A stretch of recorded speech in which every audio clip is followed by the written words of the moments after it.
morava na Cidade de Deus com meu pai, minha mãe e minha irmã. E meu pai trabalhava de entregador na moto, né? Ele entregava num restaurante. Minha mãe era caixa de supermercado. Então, eles trabalhavam de 10 às 10. E não tinha com quem a gente ficar. Então, uma tia minha, às vezes, ia lá olhar a gente. Às vezes, outra tia tomar conta do horário da escola. Às vezes, a gente não conseguia sair para a escola porque tinha um tiroteio dentro da comunidade. Então, meu pai queria ocupar o nosso tempo com alguma coisa. Meu pai e minha mãe procuraram uma ocupação para a gente não ficar na rua.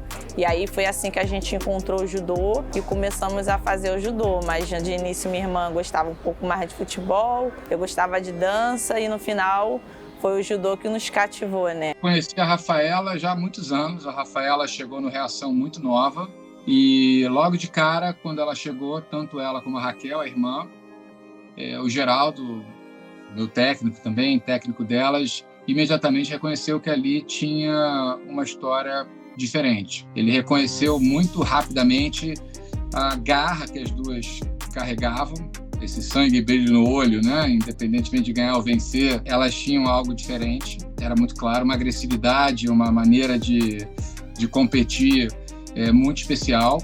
E ele, desde o começo, ele já me falava, olha, tem umas irmãs aqui que vão chegar longe, pode ter certeza que vão entrar na seleção. E falava isso para elas. Eu sempre fui muito competitiva, desde pequena. Eu queria conquistar minhas coisas, eu queria ter minhas coisas, fui pro judô.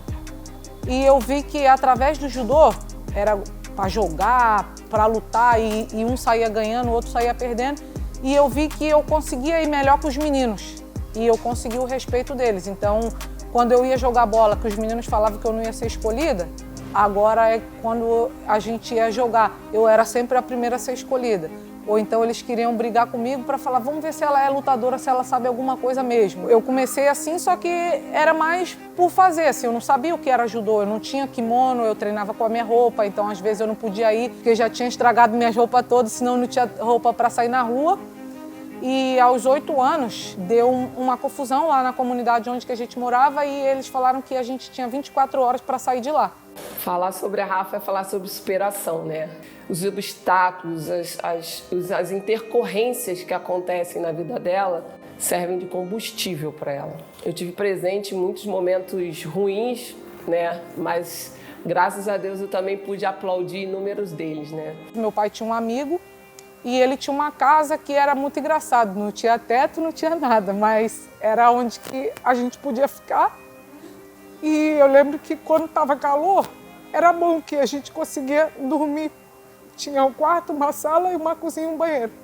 E quando chovia, a gente não dormia, porque tinha que ficar trocando os baldes do lugar, porque tinha muita goteira, muita infiltração. São duas meninas que vieram de comunidade, que tinha tudo para dar errado. Como a gente tem exemplos de milhares de crianças dentro do Rio de Janeiro. A gente vive numa bacia rodeada de comunidade. Aí a gente não podia treinar, porque era lá na Cidade de Deus, não tinha quem levar. E um milagre divino abriu uma academia na esquina da rua que a gente foi morar. E eu escutei o pessoal falando que ia ter judô, que era um professor que veio da Olimpíada, que era o Geraldo Bernardes, e a gente foi lá fazer uma aula experimental nele. E eu lembro que na primeira aula, ele chamou meu pai e falou pro meu pai que era pro meu pai impulsionar a gente, que meu pai tinha 2 talentos brutos, que um dia a gente ia entrar na seleção brasileira de judô. Eu com 8 anos e a minha irmã com 11. E meu pai chegou em casa e falou, não, o senhor falou para levar vocês, que vocês têm talento, colocar na seleção. Eu falei, esse velho tá doido, eu não sei nem o que é seleção brasileira de judô. Antes de começar a trabalhar com o Rafael, fui técnico do Brasil durante 20 anos. Né? Fui a 5 Olimpíadas, 6 medalhas do Rio, algumas mundiais. Uma vez aí, num ano desse aí, aventou a minha espaço, uma menina toda, sabe, toda elétrica, toda espiritada, pulava a cerca, parecendo que ia pular muro, puxava a perna, se bolava com a Raquel. E eu vi aí que eu tinha um diamante bruto na minha mão. E eu falei para o pai dela, seu Luiz, o dia que eu posso aprender agora, o senhor vai ter uma filha campeã. Passou as 2. E se o senhor acreditar no trabalho da gente, eu te trouxer para o trabalho, te garanto que um dia eu vou botar essa menina na seleção brasileira. A Rafaela Silva é um talento nato, né?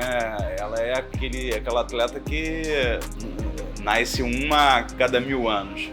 Ela, desde novinha, sempre foi esse talento e com o desenvolver na modalidade só se confirmou isso e vieram os títulos, né? Ela muito novinha. A gente lembra aí da Rafaela Silva campeã mundial adulta, bicampeã mundial, mas ela já foi campeã mundial nas categorias de base. Ela já com 15 para 16 anos já estava na seleção principal, galgando ali esse posto que ela tem hoje, né? A Raquel, a irmã da Rafaela, é a primeira grande campeã que o Reação tem. Ela foi campeã pan-americana. Na época, acho que ainda era Centro Comunitário Geraldo Bernardes. E a história do Reação começa... Eu começo a dar aula na Rocinha em 2000. O Geraldo, pouco tempo depois, começa a dar aula na Cidade de Deus. E o Duda, meu irmão, um grande amigo meu, e o pai, davam aula na Pequena Cruzada. Em 2013, a gente formaliza tudo isso, a gente batiza de Reação, eu chamo um grupo de amigos aqui em casa, e a gente passa a ter um CNPJ e passa a começar esse caminho com mais forte. E o Reação se torna guarda-chuva desses 3 projetos, Rocinha, Cidade de Deus e Pequena Cruzada. A Rafaela e a Raquel, elas são alunas desde o início da Cidade de Deus. Para sorte delas, para sorte nossa, elas estavam no polo onde o Geraldo era o responsável. Nós começamos num projeto social e eu fui a pioneira assim, de começar a viajar, entrar na seleção brasileira.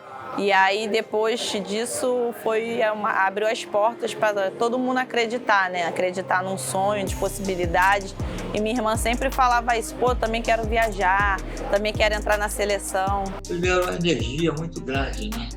Energia de pessoas que vivem em favela e que são acostumadas a pular muro, pular cerca, subir em árvore, dar porrada nos outros. Não tem problema, a bola é minha, qual é a tua, a pica é minha, decisão.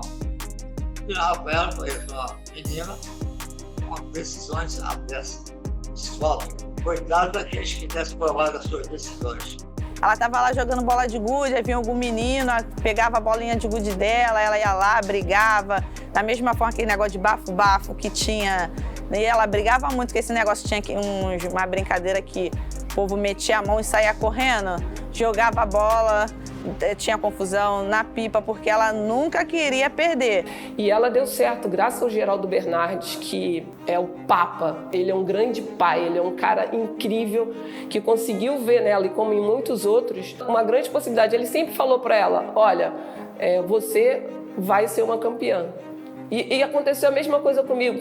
Quando o meu sensei me olhou, são essas pessoas que têm esse olhar diferenciado. Quando eu treinava olhando um post da Ingrid Bergman, que é uma atleta campeã mundial, e o meu sensei falava, um dia você vai encontrar com ela. E aconteceu exatamente isso. Numa competição no Japão, eu conseguia nem falar com ela. Então, assim, essas pessoas são pessoas especiais, que eles conseguem encontrar pessoas que eles conseguem colocar essa energia, canalizar e se tornarem campeões. A Rafaela é um exemplo disso. O Geraldo é um dos maiores formadores da história do esporte, eu diria, no judô mundial.